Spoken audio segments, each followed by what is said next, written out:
बौद्ध विहार जो इन ब्राह्मणों के कब्जे से वो मुक्त होगा और बौद्धों को मिलेगा। बौद्ध लोग हैं, उनको अच्छी तरीके से पता है कि वो विष्णु के 9वें अवतार नहीं है।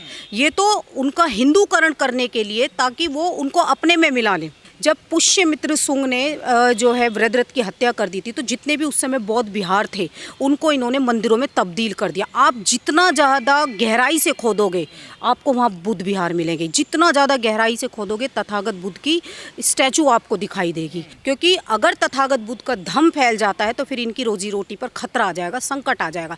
बाबा साहेब ने जो 1956 में जो धम्म दिया था, इनके पैरों के नीचे से, मनु आदियों के पैरों के नीचे से ज़मीन निकल गई थी कि ये डॉक्टर अम्बेडकर ने क्या कर दिया कि अगर स्कूल खोलेंगे तो बच्चे पढ़ेंगे, लिखेंगे, सवाल करेंगे, हमारे लिए शिक्षा कहाँ है, हमारे लिए रोजगार कहाँ है, हमारे लिए स्वास्थ्य संबंधी सेवाएं कहाँ है, हमारे हक अधिकार कहाँ है, जो आंख में आंख डालकर सवाल करेंगे। इसीलिए उनको गुलाम बनाया जा रहा मानसिक रूप से कि तुम पूजा पाठ में लगे रहो, पाखंड में लगे रहो, तो तुम मानसिक रूप से गुलाम बन जाओगे।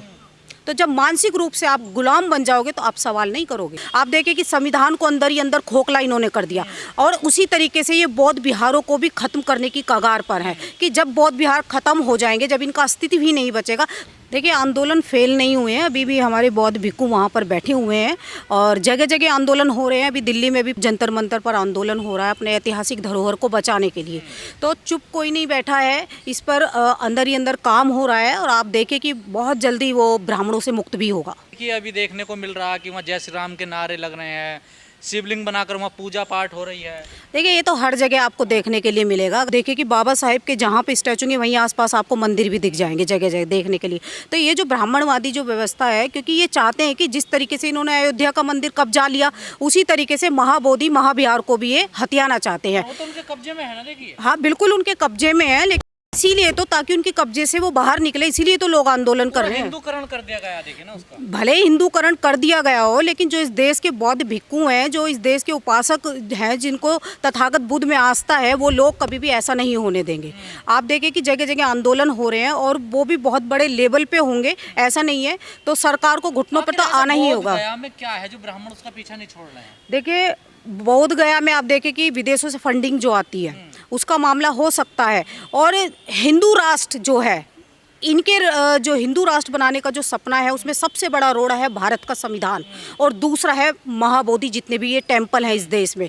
जब तक ये इनको ख़त्म नहीं करेंगे तब तक हिंदू राष्ट्र का सपना इनका पूरा नहीं होगा। आप देखें कि संविधान को अंदर ही अंदर खोखला इन्होंने कर दिया, और उसी तरीके से ये बौद्ध विहारों को भी ख़त्म करने की कगार पर है कि जब बौद्ध विहार ख़त्म हो जाएंगे, जब इनका अस्तित्व ही नहीं बचेगा, तो हम बहुत बड़े उससे कह सकते हैं कि ये भाई जो है ये हिंदुस्तान है।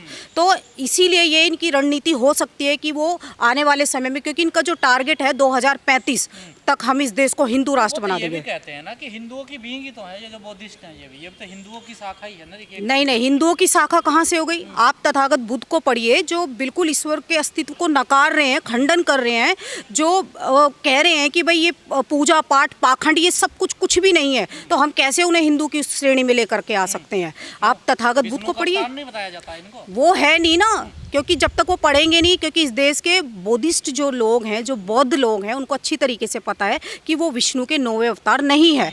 ये तो उनका हिंदूकरण करने के लिए, ताकि वो उनको अपने में मिला लें, इसीलिए वो जगह जगह बेतुके बयान देते हैं कि ये विष्णु के 9वें अवतार हैं। तमाम बौद्धिस्टों को हमने मंचों पे सुना, वो तमाम जो हिंदुओं के मंदिर हैं उन पे क्लेम करते हैं कि ये सब बौद्ध मठ हैं।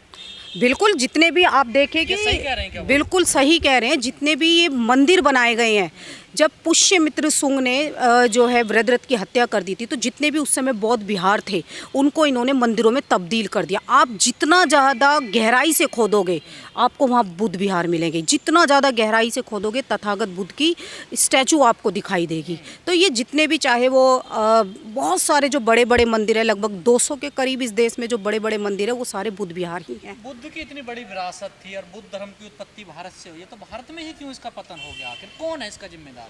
देखिए, इसका जिम्मेदार तो मैं नहीं कह सकती, लेकिन ये है कि जो पाखंड को मानने वाले लोग हैं, जो अंधविश्वास को बढ़ावा देने वाले लोग हैं, वो नहीं चाहते कि इस देश में तथागत बुद्ध की आइडियोलॉजी फैले। क्योंकि अगर तथागत बुद्ध का धम्म फैल जाता है तो फिर इनकी रोजी रोटी पर खतरा आ जाएगा, संकट आ जाएगा।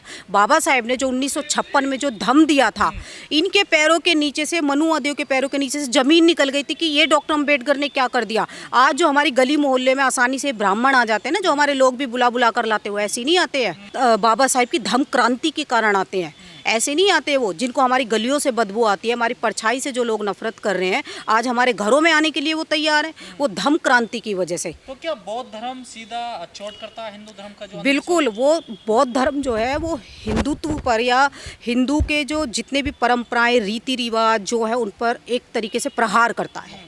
तो वो नहीं चाहते कि तथागत बुद्ध का धर्म, क्योंकि देखिए अगर इस देश में बाबा साहेब का जो सपना था कि भारत को बौद्ध में करना, और अगर ये भारत बौद्ध में हो जाता तो सभी लोग प्यार से, मैत्री से, करुणा से, बंधुता, सब चीज़ से रहेंगे, भाईचारे से रहेंगे।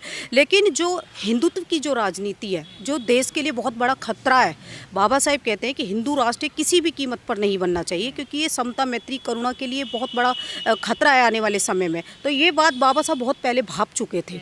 तो जो मनुवादी जो मानसिकता के लोग हैं वो नहीं चाहते कि इस देश में तथागत बुद्ध की बातें या उनकी विचारधारा फैले।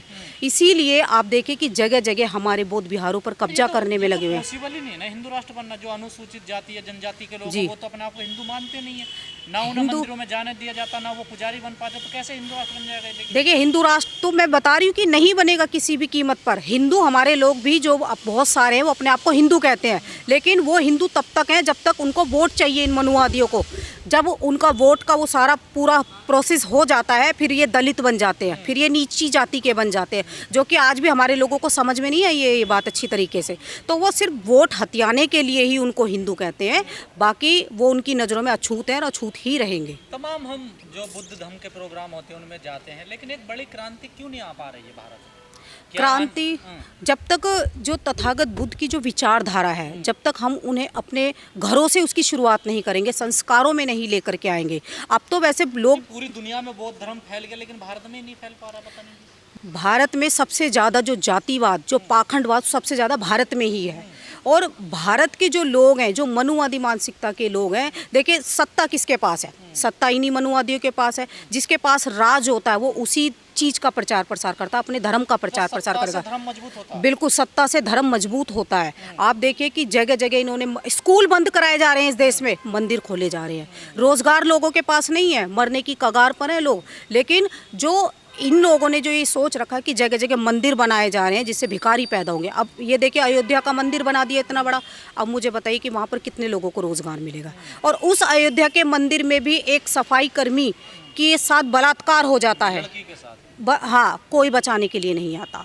तो ये सरकार की सोची समझी प्लानिंग है, क्योंकि अगर स्कूल खोलेंगे तो बच्चे पढ़ेंगे, लिखेंगे, सवाल करेंगे हमारे लिए शिक्षा कहाँ है, हमारे लिए रोज़गार कहाँ है, हमारे लिए स्वास्थ्य संबंधी सेवाएं कहाँ हैं, हमारे हक अधिकार कहाँ है, जो आँख में आँख डालकर सवाल करेंगे। इसीलिए उनको गुलाम बनाया जा रहा मानसिक रूप से कि तुम पूजा पाठ में लगे रहो, पाखंड में लगे रहो, तो तुम मानसिक रूप से गुलाम बन जाओगे। तो जब मानसिक रूप से आप गुलाम बन जाओगे तो आप सवाल नहीं करोगे। बोध गया का जो आंदोलन चल रहा, क्या भविष्य नजर आ रहा है आपको? सफल हो पाएगा? बिल्कुल डेफिनेटली, बिल्कुल डेफिनेटली सफल होगा। और बौद्ध विहार जो इन ब्राह्मणों के कब्जे से वो मुक्त होगा और बौद्धों को मिलेगा। एक भंते को जेल में भी डाल दिया, देखिए उन्होंने। देखिए ये तो सब जो है जेल में डाल दिया, कोई बात नहीं। हमारे लोगों ने तो हमेशा से संघर्ष ही किया है। आप महापुरुषों को देख लीजिए, उन्होंने भी बहुत संघर्ष किया है। तो ये तो जेल डालना ही बहुत छोटी सी बात है। और आने वाले समय में देखिए सरकार को झुकना पड़ेगा और महाबोधि महाविहार मुक्त करना पड़ेगा।